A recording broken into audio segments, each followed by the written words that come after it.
If you are an introvert like me, I know it can be draining to socialize with others sometimes. We don't enjoy small talk or talking in big groups. We have so much in us, but we find it difficult to express ourselves fully in a social context. People talk very fast. Before we get to form our views and opinions about something, the topic usually changes. Oftentimes, this will make us feel left out, excluded, and not involved in the interaction. And sometimes we drift into la la land and back into the comfort of our mind. But socializing doesn't have to be draining for an introvert. Continue to watch this video to find out how.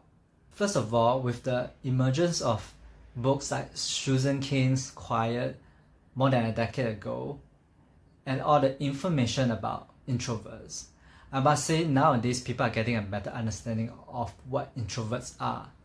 Most people know that introverts prefer to focus internally, while extroverts prefer to focus externally. They now know that introverts need time alone to recharge. However, there are two ways of seeing introversion and extroversion.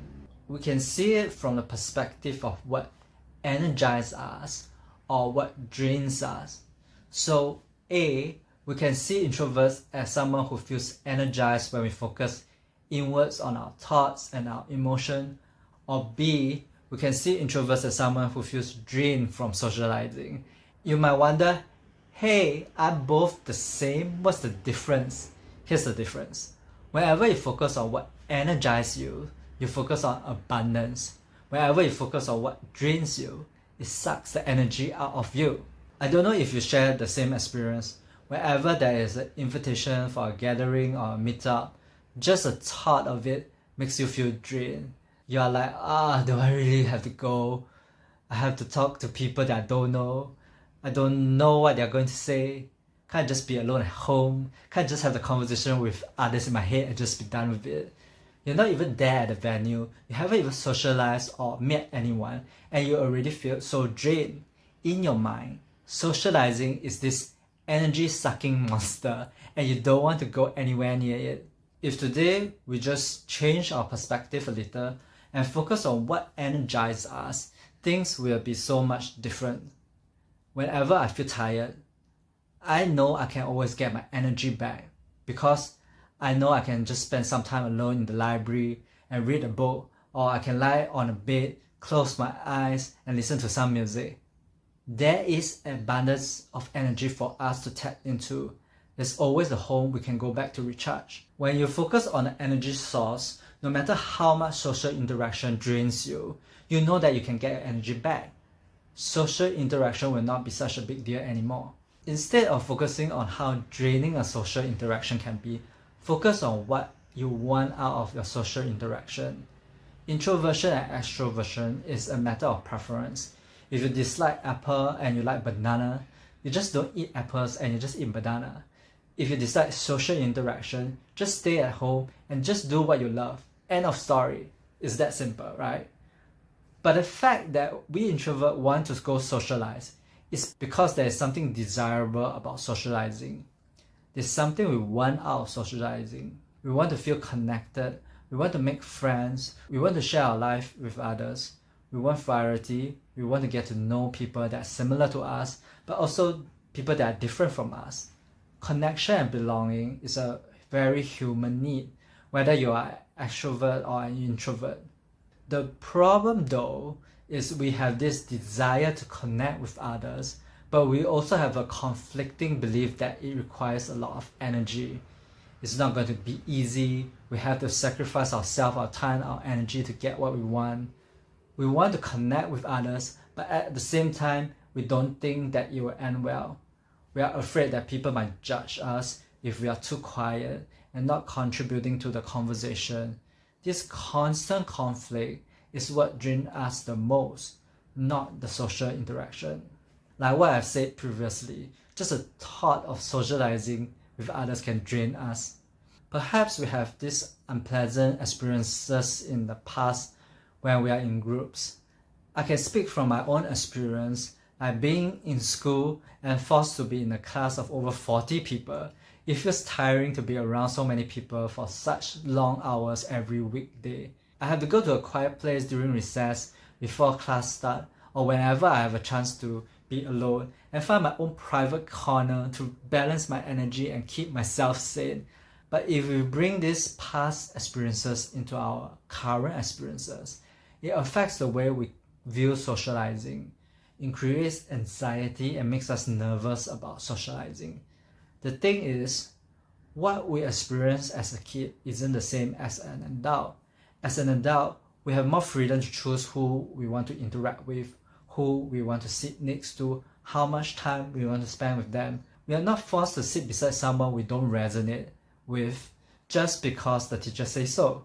We also don't know exactly how the next interaction is going to be. Maybe we find a group of people that we really resonate with or individual that we click immediately. Maybe there are people who share the same interests as us. So it's important to take each meeting as a unique experience and not bring your past experiences or belief into it. It's important to go to the meetup with an open mind and not judge it before you even experience it. Don't let your past determine your future. When you go into a new interaction with an open mind and just see or feel who you vibe with, it feels so much easier. On the flip side, if you go into a new interaction and you expect things to go bad, it probably will. Why?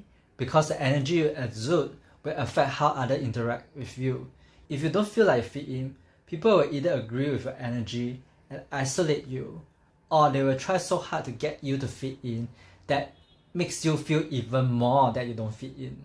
Or if you compare yourself with others and evaluate how well you socialize, how close you get to each other, or how much you talk, this constant need to judge and evaluate yourself is going to wear you down very quickly. Socializing isn't just about talking. It's also about observing other people, listen to their perspective. Everyone has their own unique role in a group. Like a soccer team, someone will be the striker, someone will have to be the midfielder, defender, or the goalkeeper. Not everyone will get to score a goal and be in the limelight.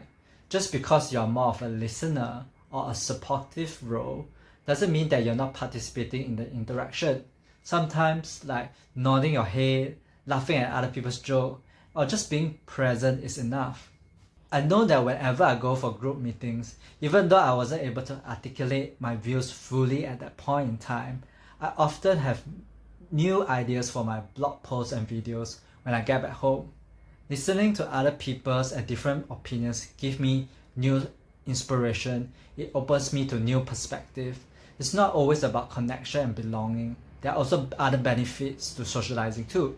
It's also important to be in touch with your own energy level and communicate it with other people. When you truly feel tired or want to do something else, know that you always have the permission to leave. No one is forcing you to stay. We stay because our need for social approval. We feel like it's not okay to leave, that's why we stay. But don't feel bad about leaving. Just be honest. Say something like, I feel tired, I need to go, or simply says that, you all have fun, I have to go home. On one hand, you don't want to underestimate the amount of energy you have before going into a gathering. But on the other hand, you also don't want to overestimate what you have. You want to know your limits and constantly check in with yourself. Once I was traveling with my brother and I just felt so irritated after a few days. At that time, I wasn't aware that I reached my limit. I didn't know that being around another person 24/7, even though they're someone close to me, can be so tiring. Also, both my brother and I are introverts, so I thought since he's fine, I should be fine too. But everyone has their own threshold and desires.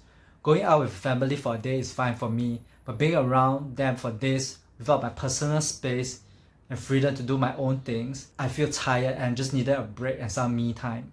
If I was aware of my desire to spend time alone and communicate this in advance, I wouldn't have reached a stage of irritation and exhaustion. So after that incident, I began to be more mindful of my energy level and communicate to others my desire to be alone so that they know what to expect. If I'm traveling with another person and I suddenly feel like going to a bookstore to read a book and be alone, they know it's nothing personal and I'm not mad at them. At the end of the day, how much you want to socialize is your choice. Even introverts will have different level of preferences.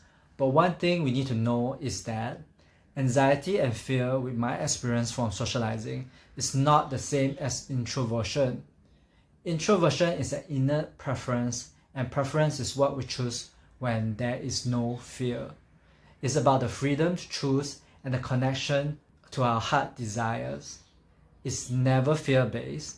I prefer to be alone and slowly process my thoughts and daydream because I love doing so. It's not like I'm forced to be alone because no one likes me or I'm afraid to socialize. It's also not because I feel drained and socializing and that's why I have to withdraw and recharge. And when I go out with others, it's not because of my fear like I'm going to be alone forever or I'm so lonely and I need a friend. It's more like I have spent a lot of time with myself and I want to do something different. It's my soul calling me to new experiences. The energy is there of love and wonder. I'm wondering what interesting people am I going to meet today. So never let the fear of socializing affect how much you want to stay alone for self-reflection or how much you want to spend with others and interacting with them. If you are feeling lonely or disconnected with others, do check out my book, Reconnect to Love. In this book, I share how our egos keep us separated from others and how we can change the narrative of our egos. The links is in the video description below.